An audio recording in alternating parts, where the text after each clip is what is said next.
ভারতের পশ্চিমবঙ্গ বিধানসভা নির্বাচনের ফল ঘোষণাকে ঘিরে রাজনৈতিক উত্তেজনা চরমে পৌঁছেছে। ভোট কারচুপির অভিযোগ তুলেছেন তৃণমূল কংগ্রেসের মমতা বন্দ্যোপাধ্যায়। একই সঙ্গে বিজেপিকে ইঙ্গিত করে তীব্র কটাক্ষ করেছেন। পুরো বিষয়টি নিয়ে বিস্তারিত জানাচ্ছেন শিহাব ইসলাম।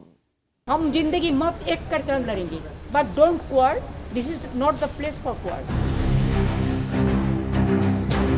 পশ্চিমবঙ্গে ভোট গণনার আগে ইলেকট্রনিক ভোটিং মেশিন বা ইভিএম কারচুপির অভিযোগকে কেন্দ্র করে রাজনৈতিক উত্তেজনা তুঙ্গে।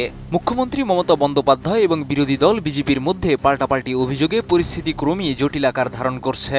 এএনআই নিউজ এজেন্সির তথ্য মতে কলকাতার ভবানীপুরে ইভিএম সংরক্ষণের স্ট্রং রুম ঘিরে গভীর রাতে উত্তেজনা ছড়িয়ে পড়ে।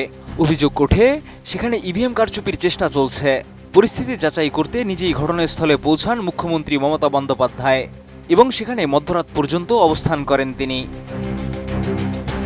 আমি বুঝি নির্মাণের শিল্প, সালাম স্টিল বোঝে ডিউরেবিলিটি। সালাম স্টিল মোস্ট ডিউরেবল স্টিল। এক ভিডিও বার্তায় মমতা বন্দ্যোপাধ্যায় বলেন, ভোট লুটের চেষ্টা হলে শেষ নিঃশ্বাস পর্যন্ত লড়াই করবেন। लेकिन हम तो ये नहीं चाहते हैं कि लोकतंत्र को वोट जबरदस्ती दखल किया जाए। हम जिंदगी मत एक करके हम लड़ेंगे और हम सब कैंडिडेट, सब चीफ इलेक्शन एजेंट को, जितना भी पार्टी है, सबको बोलते हैं आपका हक है, आप देखभाल कीजिए, but don't quarrel, this is not the place for quarrel. Trinamool Congress এই ঘটনাকে গণতন্ত্র হত্যার চেষ্টা বলেও দাবি করেছে।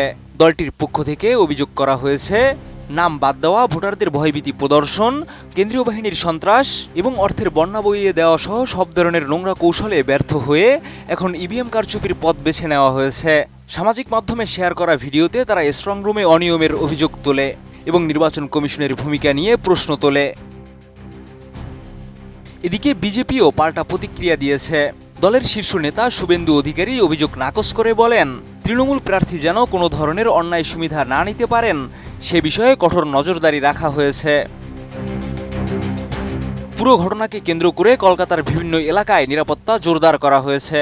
স্ট্রং রুমের বাইরে বিপুল সংখ্যক পুলিশ মোতায়েন রয়েছে। ভোট গণনার দিন যত এগিয়ে আসছে রাজনৈতিক উত্তেজনাও ততই বাড়ছে এবং পরিস্থিতি কোন দিকে মোড় নেয় সেদিকে এখন নজর সবার। শিহাব ইসলাম, এটিএন নিউজ।